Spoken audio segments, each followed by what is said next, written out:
শুভ সকাল আমার প্রিয় বন্ধুরা। আমি সকাল সকাল ঘরটা ঝাড় করে নোংরাগুলো বের করে নিচ্ছি। ঘুম থেকে কিন্তু আমি অনেক আগে উঠেছিলাম, তবে এই যে এখন ঠান্ডা পড়েছে বেশ ভালোই, সেই জন্য একটু দেরিতে কাজগুলো শুরু করলাম। যখন দেখলাম যে একটু রোদ ওঠা শুরু হয়ে গেছে, তখন থেকে আমার কাজগুলো আমি শুরু করে দিলাম। ওইদিকে ঘরটা ঝাড় দিয়ে বের করে নিলাম নোংরাগুলো। আর উঠোন তো সকালবেলায় ঝাড় দেওয়া শেষ, তবে বাকি কাজগুলো করছিলাম না, যেহেতু অনেক কুয়াশা ছিল তো। আর আমার একটু সর্দিও লেগেছে, শরীরটা খারাপ হওয়ার কারণেই কিন্তু আমি সকাল সকাল ওই সমস্ত কাজগুলো করতে পারিনি আর কি। তা না হলে আমি সকাল সকাল কাজগুলো করে ফেলতাম। তো যাই হোক, দেখো এদিকে এখন কিন্তু রোদ ওঠাও শুরু হয়ে গেছে। তো এইদিকে এখন আমি আমার বাসনগুলো যে রেখেছিলাম সকালবেলায় বের করে উঠোন ঝাড় দেওয়ার সময়, তো সেই বাসনগুলোই আমি এখন মেজে নিচ্ছি। আর ওইদিকে প্রীতম ঘর থেকে দৌড়ে গেল, মানে রান্নাঘরে খাওয়ার ছিল, খাওয়া শেষ দৌড়ে চলে গেল বাইরে খেলার জন্য। আমাকে দেখে দেখে যাচ্ছিল, আমি যদি আবার বকা দিয়ে যেতে না দিই সেই জন্য, কারণ সবসময় বাইরে যাওয়ার জন্য বারণ করে থাকি, তো সেই জন্যই আর কি।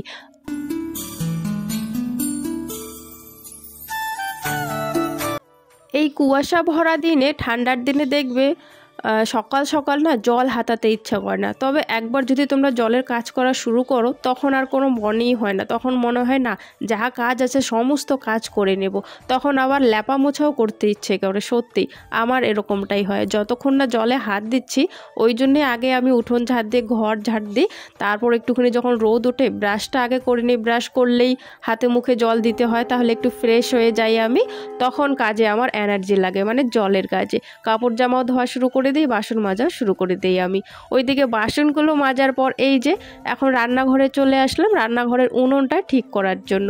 রান্নাঘরের উনুনটা একটু মাটি দিয়েই লেপতে হয়, কারণ প্রত্যেক দিন একটু কালসা ভাবটা পড়ে যাচ্ছে, তেলের ছিটে পড়ে আর কি, সেই জন্য মাটি দিয়েই লেপি। আর সাইডে ফাইডে একটু করে ভেঙে যায়, তো সেই জন্যে আর কি মাটিটা করে নিয়ে আসি। তবে আজকে কিন্তু আমি ঘর লেপছি না, ঘর বারান্দা সব কিছু লেপা আছে। সেদিনকে লেপেছিলাম না, তো তখন থেকে আর কি লেপাই আছে, ভালোই আছে আর কি। তো সেই জন্য আর লেপবো না। আর ওই ঘরে আমরা এখন খাইও না, খুব কম খাই যেহেতু, তো সেই জন্য ওই ঘরটাও দেখি পরিষ্কারই আছে, মানে আমাদের শোয়ার ঘরটা। তো এই ঘরের উনুনটা লেপে এই ঘরটাও লেপবো না, শুধু ওই যে সামুনটুকু লেপে নেব, কারণ সামুনটুকুই আমরা খাই সব সময়। তো এখন রান্নাঘরে আর কি খাওয়াটা শুরু করেছি ঠান্ডার দিন, তো সেই জন্য আর কি সামুনটুকু লেপে নেব রান্নাঘরের। তো চলো বন্ধুরা, কাজগুলো করতে করতে তোমাদের সুন্দর সুন্দর কমেন্টের উত্তরগুলো দিয়ে ফেলি।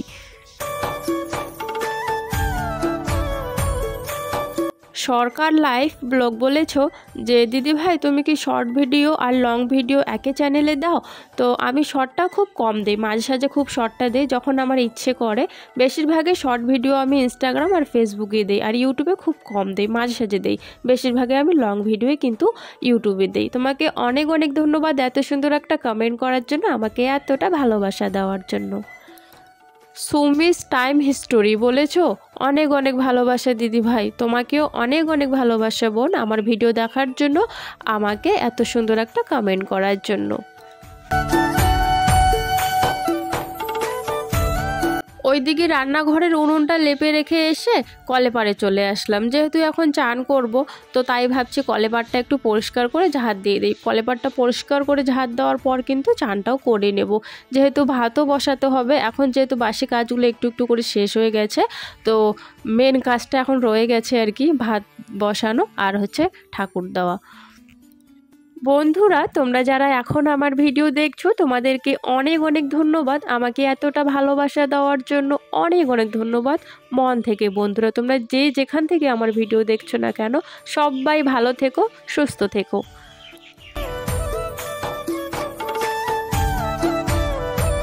শুভ সকাল বন্ধুরা, চান করে নিয়েছি।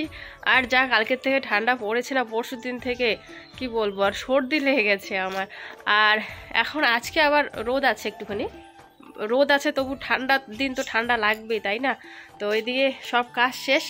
আর ঠাকুর দেবে আজকে প্রীতি, ঠাকুর ঘর এই যে খুলে রেখেছে, এখন পরিষ্কার করবে, পরিষ্কার করে তারপর দিবে। আর আমি চলে যাব রান্নাঘরে, এখন রান্না বসাবো। আর বাজে এখন হচ্ছে 11টা, ঠান্ডার দিন তো উঠতে উঠতে দেরি হয়ে যায় এখন, তো সেই জন্য রান্নাটাও একটু আর কি দেরি হয়ে যায়। চা বানিয়ে খেয়ে নিলাম, ওই যে রান্নাঘরটাও লেপে নিয়েছি, এখন ভাতটা বসাবো। যখন আমি উনুনটা লেপেছিলাম তখন না আমার খেয়ালই ছিল না যে ছাই তো ভরে গেছে উনুনে, ছাইগুলো তো বের করতে হবে, ছাইগুলো না বের করলে উনুনটা তো ভালো করে জ্বলবে না। আর ওই দিকে দেখো ওই উনুনটাতে প্রীতমের বাবা কতগুলো ছাই ভরিয়ে রেখে দিয়েছে, ওই ছাইগুলো ফেলা হচ্ছে না। কেন বলো তো ওই ছাইগুলো ফেলছি না? কারণ ওই উনুনের তো সেরকম আমার দরকার পড়ে না, ওই উনুনে তো আমি রান্নাই করি না। তো সেই জন্য আর কি ওই উনুনটা ওইভাবেই পড়ে আছে। তবে এই উনুনে যেহেতু রান্না করি, ওই ছাইগুলো 2 দিন পর হোক, 1 দিন পর হোক, 3 দিন পর হোক আর কি বের করেই নিতে হয়, তা না হলে আবার জ্বলতে চায় না উনুনটা। আমাদের উনুনটা যেহেতু ছোটো মোটো তো সেই জন্যে ছাইগুলো খুব তাড়াতাড়ি কিন্তু ভরে যায়। তবে হ্যাঁ, উনুনটা কিন্তু খুব সুন্দর জ্বলে বন্ধুরা, তোমরা দেখেছোই নিশ্চয়ই, আমি যখন রান্না করি খুব সুন্দর জ্বলে। আর কম খড়ি দিয়েই কিন্তু উনুনটা জ্বলে, মানে খড়ি কম লাগে আবার জ্বলেও খুব সুন্দর।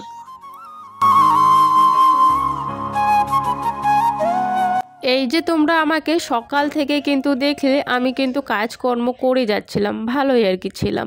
তবে হঠাৎ করে এই যে আমি রান্নাটা বসেছি, এখনও কিন্তু আমি ভালোই আছি। যখন আমার ভাতটা হয়ে যায়, মানে ভাতটা হওয়ার দিকে মাঠটা বের করব, তখনই হঠাৎ করে যে কি হয়ে যায় আমি কিচ্ছুই বুঝতে পারি না। সত্যি আমার হঠাৎ করে শরীরটা খারাপ হয়ে যায়, এমন কি বলবো, আর খুব খারাপ হয়ে যায়, মানে মাথা ঘোরাচ্ছিল আর সমানে বমি বমি ভাব পাচ্ছিল। হয়তো শরীরটা একটু দুর্বল হয়ে গেছিলো সেই কারণে। তো আমি বুঝতে পারিনি হঠাৎ করে কেন এরকমটা হয়ে গেল। আমার মনে হয় ওই যে সকালবেলা আমি দোকান থেকে নতুন একটা জিনিস এনেছে, মানে লঙ্কার গুঁড়ো দেওয়া টোস্ট, ছোটো ছোটো টোস্ট আছে, ওই ছোটো ছোটো টোস্টগুলোর মধ্যে না লঙ্কার গুঁড়ো আর কি মিক্সচার করা ছিল। তো ভাবলাম চলো একটু ঝাল ঝাল ভালোই লাগবে, তো ওটা নিয়ে এসেছিলাম। ওটা খেয়ে আমার এত গ্যাস অ্যাসিড হয়ে গেছে না কি বলবো। আর তখন ওটা খেয়ে তখন থেকে আমার এরকম অবস্থা। তারপর তো কোনো রকম ভাতটা আমি রান্না করে গিয়ে শুয়েছিলাম। ওর বাবা আজকে আসবে, মানে প্রীতমের বাবা আজকে আসবে, তো ওকে ফোন করে বলে দিয়েছিলাম আসার সময় একটু গ্যাসের ট্যাবলেট, একটা মানে বমি বমি ভাব হচ্ছে, একটা ওষুধ আনতে আর কি বলছিলাম।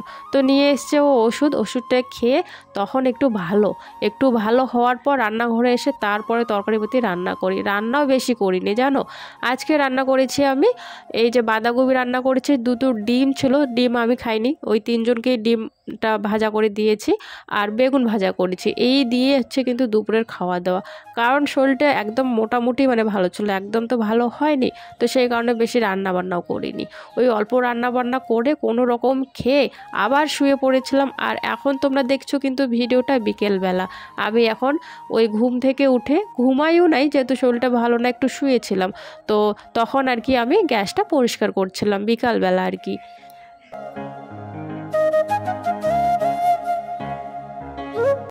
ওষুধ খাওয়ার পর মোটামুটি কিন্তু শরীরটা বেশ ভালোই আছে। এখন তো প্রাইভেট স্কুল সবগুলোরই ছুটি, তো এখন তো একটু বেরোতেই হবে আর কি, বলছে আর কি দুজনে মামার বাড়িতে যাবে, তো সেই জন্য একটু জামা কাপড়গুলো বের করে নিয়ে ব্যাগপত্রগুলো প্যাকিং করে নেব।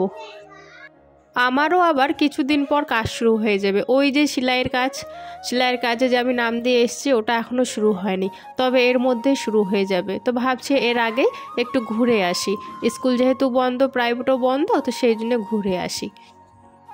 বাচ্চাদের স্কুল প্রাইভেট থাকলে না দেখবে হয় না কোথাও যাওয়া, যদি স্কুল বন্ধ থাকে তাও বা যাও, প্রাইভেটটা তো থাকে, আর প্রাইভেটটা তো পয়সা দিয়ে পড়ানো হয়, সেটা আবার বেশি আমার গায়ে লাগে। সরকারি স্কুলে তো অতটাও চাপ থাকে না, তবে প্রাইভেটের জন্য আমি কোথাও আর কি যেতে চাই না, ইচ্ছে করে না আর কি যেতে প্রাইভেটের জন্য, তো সেই জন্য আর কি যাওয়াটা কম হয়। এখন অনেকটাই কিন্তু আমি বাপের বাড়িতে যাওয়া আর কি কমিয়ে দিয়েছি আর কি, অনেকটাই। আগে কিন্তু খুব যেতাম, যখন স্কুল প্রাইভেট ছিল না এদের, যখন এরা স্কুলে যেত না 2 বাচ্চা, তখন কিন্তু আমি খুব যেতাম বাপের বাড়িতে। তবে এখন আর বেশি যাই না, এখন ওই যে যত বড় হচ্ছে স্কুল প্রাইভেট পড়ার চাপ, তো সেই জন্যই যাওয়া হয় না আর কি।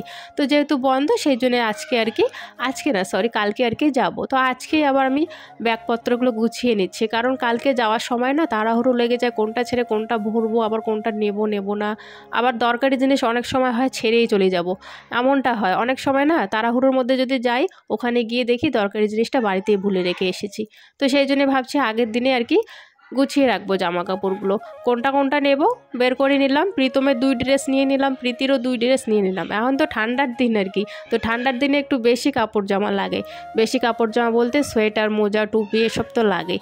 তো সোয়েটার, টুপি এসবও নিয়ে নিয়েছি, আর 2টো করে ড্রেস নিয়ে নিয়েছি দুজনের, আর আমারও নিয়ে নিয়েছি, আমার 2টো নাইটি নিয়েছি, হাউস কোটটা নেব, ব্যাস আমার এই কটাই। আর এই ব্যাগটা যে দেখছো তোমরা, এই ব্যাগটা 2 দিন আগে আমি নতুন কিনে এনেছি আর কি যাব বলে, কারণ আমার আগের ব্যাগটা প্রিতমের বাবা না এখন কাজে নিয়ে যায়, ওর ব্যাগ নাই যেহেতু সেই জন্য, তো ওর ওটা লাগে। আর আমি একটা এই যে নতুন ছোট নিয়ে নিয়েছি। এর থেকে ছোট নিতে চাইছিলাম, আমার এর থেকে ছোটই ভালো লাগে। তবে এই যে ঠান্ডার দিন 2 বাচ্চাকে নিয়ে যাব, এখন কোথাও বেরোলে তো আমি একাই যেতে পারবো না, 2 বাচ্চা তো আমার সাথেই থাকবেই। তো 3 জনের জামা কাপড় ঠান্ডার দিন, সোয়েটার, অনেক জামা কাপড় হয়ে যায়। তো সেই জন্য একটু বড় সড়ো সাইজের আর কি ব্যাগটা নিয়েছি।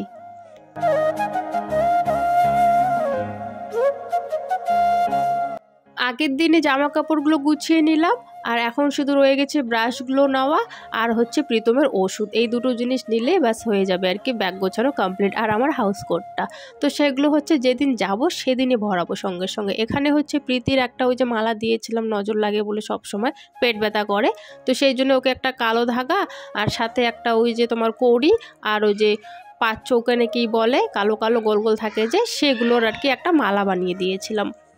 সেই মালাটা আবার হঠাৎ করে ছিঁড়ে গেছে, জানি না কেমন করে ছিঁড়ে গেছে। তো ছিঁড়ে যাওয়াতে না সবগুলো আর কি কোথায় কোথায় চলে গেছে খুঁজে পাচ্ছিল না। আমি অনেকক্ষণ ধরে খোঁজার পর দুটো জিনিস পেয়েছি। তো এই দুটো জিনিস দিয়ে আর কি ভালো করে একটা কালার ডরি দিয়ে আর কি ভালো করে দিয়ে দিচ্ছি। তো যাই হোক বন্ধুরা, আজকের ভিডিওটা আর এতটুকুই রাখছি, বড় করছি না। তোমাদের সাথে কিন্তু দেখা হচ্ছে নতুন দিনে নতুন একটা ভিডিওর সাথে। আশা করছি আজকের ভিডিওটা তোমাদের অনেক ভালো লেগেছে। ভালো লাগলে একটা লাইক করতে ভুলো না, চ্যানেলটি সাবস্ক্রাইব করে আমার পাশে থেকো। দেখা হচ্ছে আগামীকাল, টাটা।